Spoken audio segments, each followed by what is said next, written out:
All right, shalom, everyone. I thought we would get into the next chapter of the book, Truth and Lies, about the Jehovah's Witness. Okay, so the chapter that we're in now is the house that Rutherford built.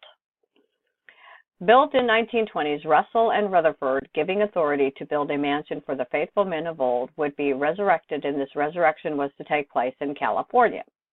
I must say this level of GB incompetence is scriptural heresy. In 1920, Rutherford made a bold prophecy. Therefore, we may confidently expect that 1925 will mark the return of Abraham, Isaac, Jacob, and the faithful prophets of old. Joseph F. Rutherford, millions now living will never die. Okay, and let me get the links here. Russell and Rutherford subsequently nor used it quite a lot, as Isaac, Abraham, and Jacob did not need it, as they were still dead.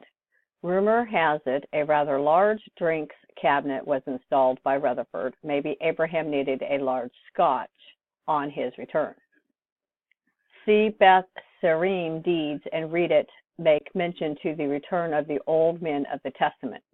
Now we need to refer to the watchtower, which gave the solid and clear reasons for acquiring such a property. At San Diego, California, there is a small piece of land on which, in the year 1929, there was built a house which is called and known as Beth Sherim.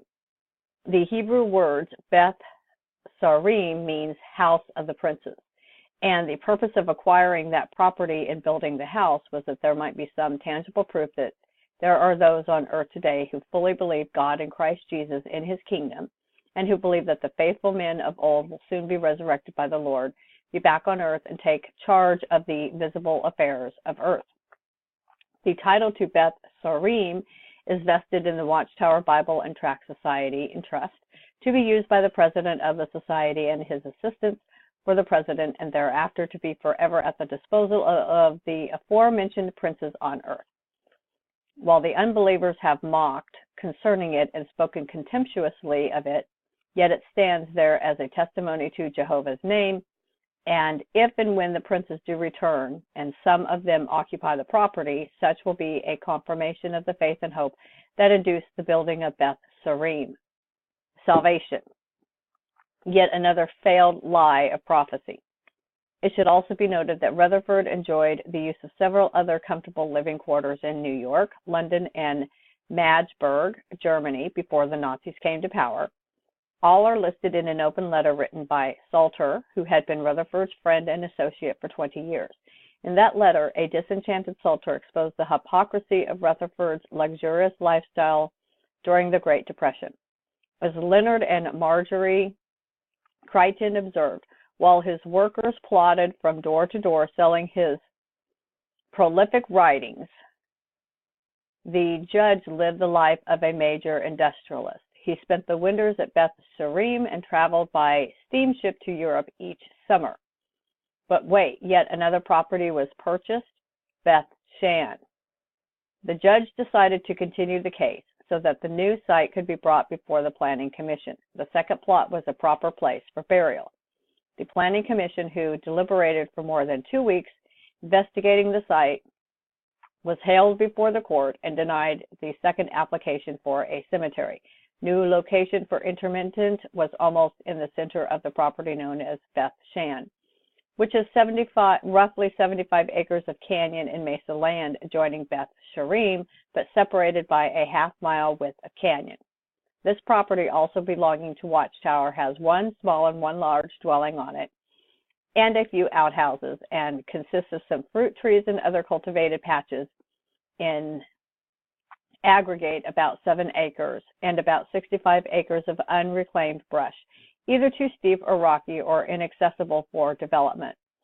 Judge Rutherford, in a discussion before his death, had said that as a second choice he wished to be buried somewhere on these wild acres. In order that all the objections made in regard to the first site near to Kensington Heights might be removed to this new site, it was requested that only a 10-foot square cemetery be granted. The spot was also inaccessible except by a private road half a mile long and closed by a gate. Though the consolation discusses Beth Sherim in regard to Rutherford's desire to be buried there, the property deed read similar to that of Beth Sherim. Now therefore, this trust is created, and said trustee shall hold the title to said property and trust for the use and benefit of the following named persons, whose names appear in the Bible at the book of Hebrews, chapter 11, verse 1 to 40, to wit: Abel, Enoch, Noah, Abraham, Isaac, Jacob, Sarah, Joseph, Moses, Rahab, Gideon, Barak, Samson, Jephthah, David, Samuel. It appears that Beth Shan has a threefold purpose: to house the princes, to be a burial place for Rutherford, and to provide protection during Armageddon. Word spread that a bomb shelter was built at Beth Shan. This was adamantly denied in a 1940 watchtower.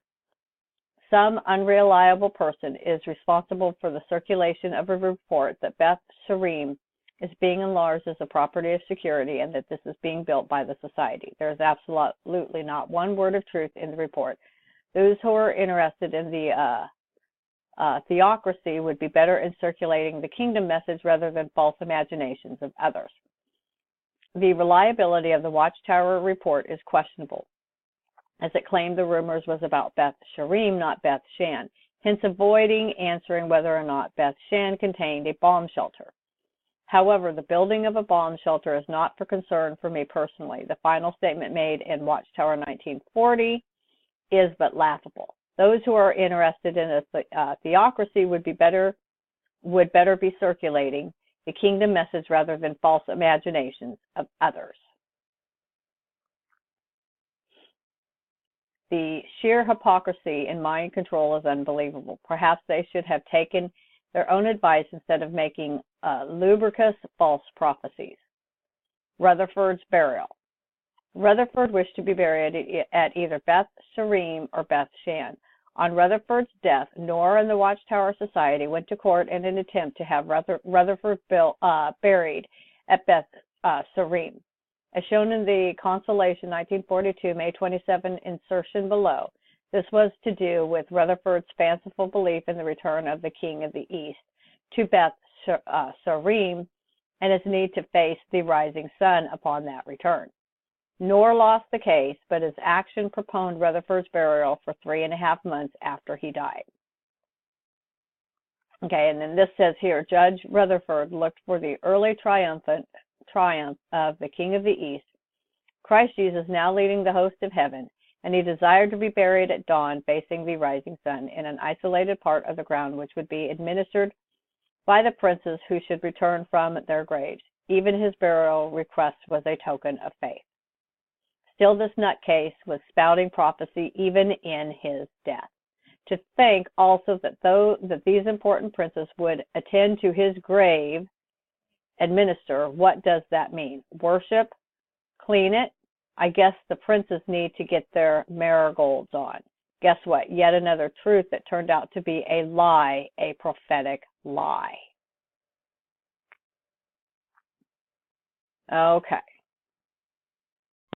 Okay, so I've got time to read this next one, Theocratic Warfare, the Dirty Little Secret, and then I will have to close out this video for today. Lying is part of theocratic war strategy. A JW can lie to someone if they are not entitled to know the truth. The Watchtower teaching that the truth should be told only to those who have a right to know means that Watchtower opposers and critics do not have a right to know the truth. You can see the term theocratic warfare in Watchtower, and let me grab this link here for you guys, and these links will be in the description. Often as a small boy, I was told that even a white lie is something detestable to Jehovah. However, for the GB, as seen in recent child abuse cases, it appears to be acceptable. Ever since the corporation had started, it appears that members of the corporation could lie in order to protect the organization and bring the corporation into reproach. There are numerous testimonies through secret recordings where elders have acknowledged and confirmed that this secret policy has existed. When I mean secret, I mean that in recent literature it may not be mentioned. However, by examples given in early testimony of literature, we know that it exists. Perhaps that is what Jeffrey Jackson employed on numerous occasions when replied to the judge with, "I do not know, that is not my department." However, throughout history, and as stated above in 2016, back as far as I can find in 1954, there are facts that cement this dirty little secret.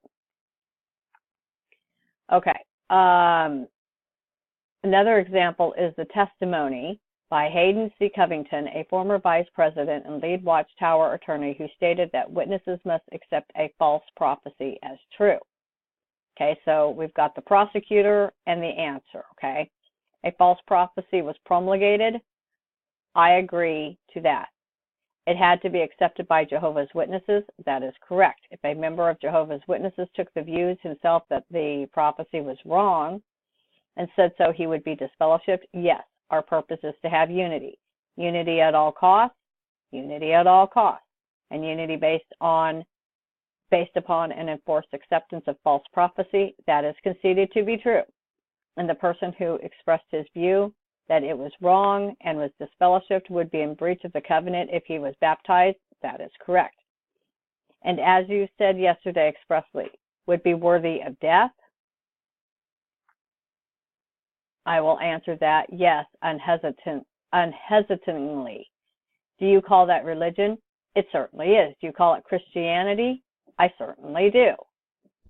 We see this in proposition too many times in the corporation, where given even the recent example of the overlapping generations, that if a member of the flock decided 24 hours after this had been released that he did not agree with it, that a member of the flock of 50 years would be disfellowshipped for not supporting the corporation, 7 dwarfs who had come up with a new idea and expect a total devotion no matter how absurd. The explanation would be given that they would be going against God's earthly organization. These men are abhorrent and deserve the damnation that is coming to them. Okay, the richest book. Strange enough, page 178 of the book above, book, published by the corporation, details one stark reminder for the corporation, perhaps a self-fulfilling prophecy on the subject of false prophecy under the subject matter of that chapter entitled Lies. If you find that a doctrine or teaching is a lie, you should quickly forsake it, regardless of who teaches it or how long you have believed that teaching to be true. Your own welfare and your duty to God demand that you abandon lies no matter who teaches them. My supposition here being the lies of the corporation are indeed the ones that should be forsaken no matter how long you have viewed that teaching to be true. Back to the subject matter at hand, and yep, absolutely. A good example of lying at the highest administrative watchtower levels reportedly occurred in Europe as a result of a July 23, 1993 burglary at the watchtower branch office in Holbæk, Denmark. The case relates to a Danish ruling called the Register Lyn that declared on September 14th of 92 that the watchtower practice of keeping certain confidential information about its members is in violation of Danish law. As a result of this ruling, the watchtower agreed to destroy all personal and confidential information related to disciplinary cases by November of 92. A short time before this deadline, the watchtower branch office stated that they had carried out the order of this Register Lyn, okay? Whether the Danish law, which is similar to the American Privacy Act, is a just law is another question. The concern here is the honesty of the watchtower statement that the relevant files were destroyed. The branch office is required to specifically follow the policy book called the Branch Office Procedure, which outlines the official watchtower policy. This volume teaches theocratic war strategy, nothing that the branch leaders are to use their judgment to determine if it is in the best interest of the Watchtower Society to be honest, noting that sometimes it is best not to say certain things, even though they are true. The burglary uncovered documents that reveal that the Watchtower applied the rule in this case and openly lied about destroying the documents. From a typed transcript of interview with the client and his attorney. Unfortunately, the case is not cited because of lawyer-client confidentiality. The author was a consultant in this case. The religious rationale behind Watchtower lying. The Watchtower uses several scriptures to justify lying aside from those already discussed. The Watchtower attempts to justify lying by noting that, in the Bible, Rahab the harlot lied to the king of Jericho in order to protect the Israelite spies. The JWs argue that when Jericho was destroyed, Rahab was spared because she lied to protect the spies. The Bible reveals, however, that Rahab was spared because she acknowledged Israel's God to be the true God. Joshua 2:11. God spared Rahab's life not because she lied, but in spite of the fact that she lied. The Watchtower further points out that Abraham, Isaac, and David also hid the truth at times. But all this proves is that even the best of men has had their failings. Surely one cannot use the mistakes of any man, no matter how great he may be, as an excuse for wrongdoing. The command of the New Testament is clear. Wherefore, putting away lying, speak every man truth with his neighbor, from Ephesians 4:25. Okay, so we will go ahead and end there, and then we will get into this chapter entitled Cross or Stake in the next video. So, all right, guys, I will leave all the links in the description below. Please feel free to go to any of those links and read further if you wish. All right, guys, shalom.